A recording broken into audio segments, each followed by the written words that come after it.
quelqu'un est en train de rire, vous venez pleurer à côté de lui, vous n'êtes pas dans son temps. Si quelqu'un vous dit, viens courir avec moi, et tu t'assois, tu n'es pas dans son temps. Comprenez ça. Dieu dit, il y a un temps pour ça. Si Dieu dit, il y a un temps pour rire, toi tu pleures, tu es hors sujet. Et tous ceux qui ont hors sujet ont toujours zéro. Un temps pour déchirer et un temps pour coudre. Un temps pour se taire et un temps pour parler. Un temps pour aimer et un temps pour haïr. Un temps pour la guerre et un temps pour la paix. Vous voyez bien? Un temps pour chaque chose. De quoi il parle ici? Il a pris le temps général, il l'a divisé en morceaux harmonieux. Il y a le chronos, qui on a la chronologie. Maintenant, Dieu, qu'est-ce qu'il a fait? Salomon nous donne ici dans l'exemple quotidien terre à terre, il dit il y a un temps. Il n'a pas dit il y a le temps, il dit il y a un temps. Article indéfini, il y a un temps pour rire. Si quelqu'un est en train de rire, vous venez pleurer à côté de lui, vous n'êtes pas dans son temps. Vous êtes hors de son temps. Si quelqu'un vous dit, viens courir avec moi, et tu t'assois, tu n'es pas dans son temps. Alors, comprenez ça. Dieu dit, il y a un temps pour ça. Alors, si Dieu dit, il y a un temps pour rire, toi tu pleures, tu es hors sujet. Et tous ceux qui ont hors sujet ont toujours zéro. Bien-aimés frères et sœurs, vous savez, ce sont des choses simples qui font la vie chrétienne, qui facilitent la vie chrétienne. Parce que nous voulons des grandes révélations. Nous voulons que les anges nous apparaissent. Si un ange m'apparaît, ça va ajouter à quoi à ma vie?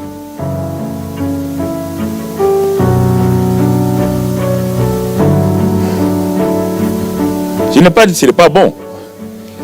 Ce que je veux dire, je peux vous dire que j'ai vu l'enlèvement, j'ai vu les anges, j'ai vu beaucoup de choses. Dieu m'a pris, Dieu m'a montré. Il y a des choses que je ne dis pas comme Paul le dit.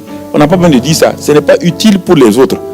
Dieu a fait ça pour vous personnellement, pas pour vous montrer quelque chose, parce qu'il va vous utiliser, parce qu'il sait que vous allez vivre une situation très difficile. Alors Dieu vous conforte en vous montrant certaines réalités.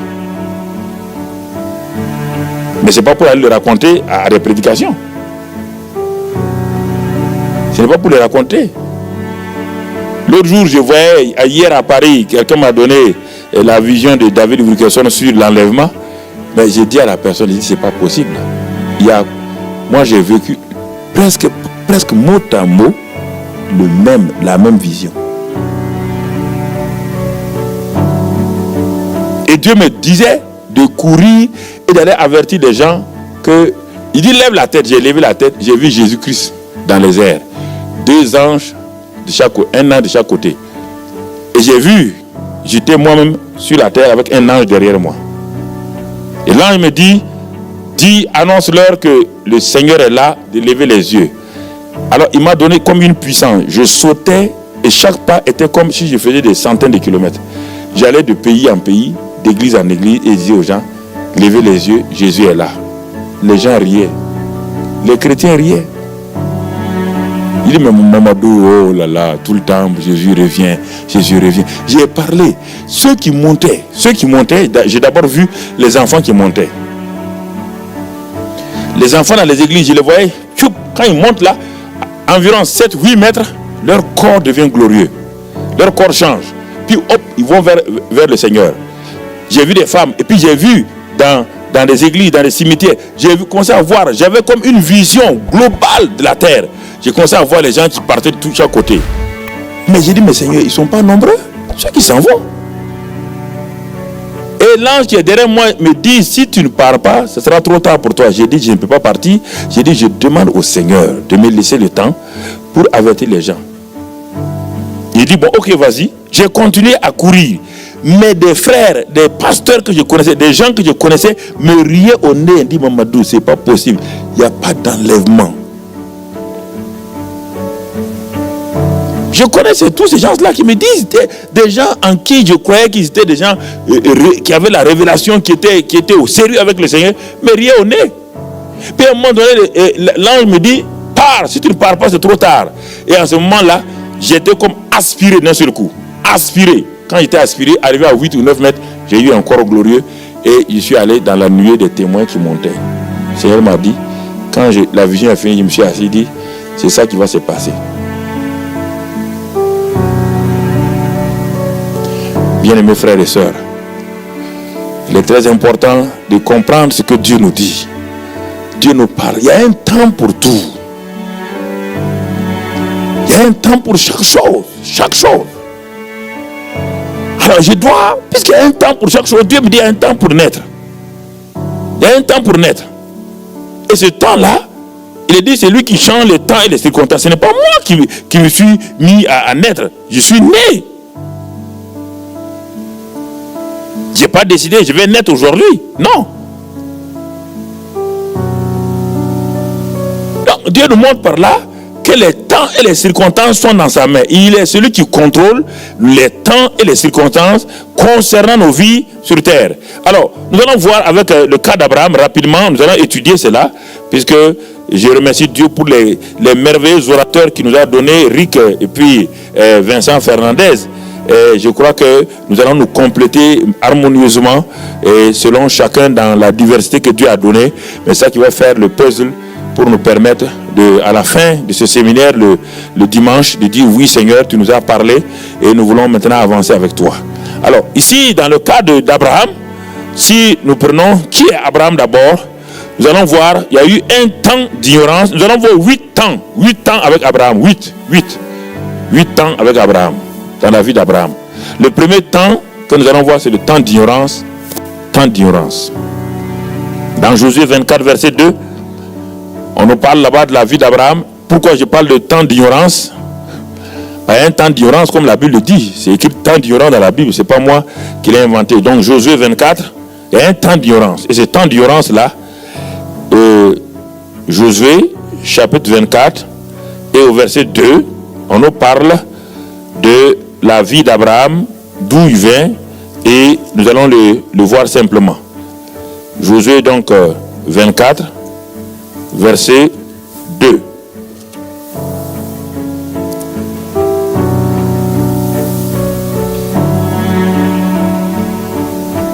Josué dit à tout le peuple, ainsi parle l'Éternel, le Dieu d'Israël, vos pères, Térak, père d'Abraham et père de Nacor, habitaient anciennement de l'autre côté du fleuve et ils servaient d'autres dieux. Donc nous allons voir le cheminement d'Abraham et cela va nous aider la vie d'Abraham et cela va être une école pour nous ce soir-là. Abraham était où? De l'autre côté du fleuve, l'Euphrate. Et il servait d'autres dieux. Il ne connaissait pas Dieu. Il était dans un temps d'ignorance. C'est pas ça qui est important. Puisque Dieu dit, il change les temps et les circonstances. N'oubliez pas ce verset-là. Il change les temps et les circonstances. Le fait qu'il soit dans un temps d'ignorance n'est pas important pour Dieu.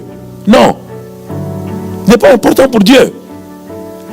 Ce qui est important, c'est quand Dieu change les temps et que vous n'êtes pas dans le même mouvement que Dieu, c'est ça qui peut vous coûter cher. Donc dans ce temps d'ignorance-là, regardons dans Genèse 11 maintenant. Genèse 11, où on va voir ce que Dieu parle. Genèse chapitre 11 et au verset 31, nous allons voir toujours la suite, ce que Josué a dit ici. Quelle est la suite que Dieu veut nous révéler sur la vie d'Abraham? Genèse 11 et au verset 31. Térak prit Abraham son fils et Lot fils d'Aran, fils de son fils, et Saraï sa belle-fille, femme d'Abraham, son fils. Ils sortirent ensemble d'Ur en Chaldée pour aller au pays de Canaan. Ils vinrent jusqu'à Charan et ils y habitèrent. Les jours de Térak furent de 250 ans et Térak mourut à Charan. Donc tout ça c'est dans le temps d'ignorance. Dans le temps d'ignorance, Dieu est venu parler au père d'Abraham. Il dit, va à Canaan. La plénitude. Va là-bas. Mais qu'est-ce que Térak a fait? Il est venu rester à Charan. Et Charan veut dire petit fruit. Sa vie n'a porté quand vous êtes dans un temps d'ignorance, votre vie ne porte que des petits fruits. Des petits fruits. Vous êtes frustré. Parce que Dieu a déjà un plan pour vous. Canaan. Mais vous vous trouvez à Charan. Comprenez? Dieu vous a programmé pour Canaan. Mais dans votre temps d'ignorance, vous êtes en train de tourner à Charan. Charan veut dire petit fruit. Une vie qui porte des fruits maigres. Comme des chrétiens, leur vie porte des fruits maigres. Alors que Dieu leur a prévu une plénitude. Ils sont actuellement en train de vivre des fruits maigres, très maigres dans leur vie. Mais Dieu n'abandonne pas. Nous avons dit que Dieu change les temps et les circonstances. Si vous comprenez la bonté de Dieu, vous n'allez jamais vous décourager. Même dans vos temps de circonstances difficiles, même dans vos temps où les fruits sont maigres, où rien ne va, attendez-vous à ce que Dieu intervienne. Il est le changeur de temps et de circonstances. Alors, Térak est mort. Où? Lui, il est mort vraiment dans une étape où il devait aller de l'avant. Qu'est-ce que Dieu va faire? On va quitter le temps d'ignorance et on va progresser. Le temps d'ignorance, les fruits que nous portons sont maigres. Ils ne sont pas du tout vraiment abondants. Et on va voir le deuxième temps dans lequel Abraham va rentrer. Parce que n'oubliez pas que dans le temps d'ignorance d'Abraham, il était un suiveur. Il n'était pas un leader. Il était suiveur. Il suivait son père. Son père spirituel et son père naturel. Qui était en même temps le père spirituel et le père naturel. Il le suivait. Alors donc la vie d'Abraham aussi il a vécu dans des petits fruits. Mais maintenant voyons, Dieu va venir, il va changer les circonstances. Térak est mort, chapitre 12 maintenant, on va entrer dans un autre temps qu'on va appeler le temps de la révélation du plan général de Dieu dans la vie d'Abraham. Le temps de révélation du plan général de Dieu dans la vie d'Abraham. Et Dieu s'adresse à lui personnellement. Dieu s'adresse à chacun d'entre vous. Dès le jour que vous êtes devenu enfant de Dieu, vous êtes né de nouveau, Dieu s'adresse à vous. Mais rares les gens s'aperçoivent que Dieu a un plan pour eux. Dieu s'adresse à Abraham. Et qu'est-ce que Dieu dit à Abraham? Cet homme-là, il n'est même pas entré encore. Écoutez frère, c'est extraordinaire. Extraordinaire, nous qui sommes nés de nouveau. Dieu dit qu'il nous a déjà bénis de toutes les bénédictions dans les lieux célestes en Christ, Éphésiens 1:3. Il dit qu'il nous a rendus capables. Il dit par sa 2 Pierre 1:3. Il dit par sa divine puissance. Il nous a donné tout ce qui contribue à la vie et à la piété. Dieu nous a tout donné. Il va tout donner à Abraham ici. Il déroule devant Abraham le tapis. Regardez, il y a 5 éléments dans cette partie de la révélation d'Abraham, dans le plan de Dieu pour Abraham. Il dit Abraham, va-t'en de ton pays, de ta patrie, de la maison de ton père, dans le pays que je te montrerai. Qu'est-ce qu'il veut dire ici? Change de mentalité. Romains 12, verset 2. Renouvelle ton intelligence. Si tu renouvelles ton intelligence, si tu ne le fais pas, ton père, ta patrie, c'est quoi? On n'a pas le temps de voir tout cela. Il y a fait 3 dimensions. La maison de ton père, ta patrie et tout. Ton pays. Ça fait 3 choses. On n'a pas le temps de développer ça. 3 choses. Romains 12, Paul dit à Romains 12, verset 2, si tu veux progresser, tu veux connaître la volonté de Dieu, ce qui est bon, ce qui est agréable et ce qui est parfait. 3 choses encore. Vous voyez bien? On peut connaître la volonté de Dieu dans ce qui est bon simplement. Ce qui est bon. Alors que l'arbre de la connaissance du bien et du mal, il y a du bon et il y a du mauvais dessus. Il y a beaucoup de chrétiens qui vivent dans le bon. Bon pour qui? Pour eux seulement.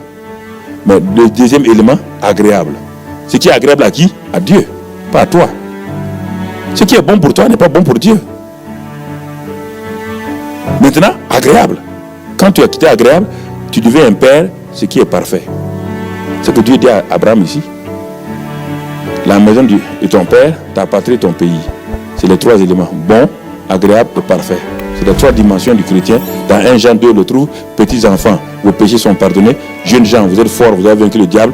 Père, vous connaissez le Père. Donc, voilà les 3 dimensions du chrétien.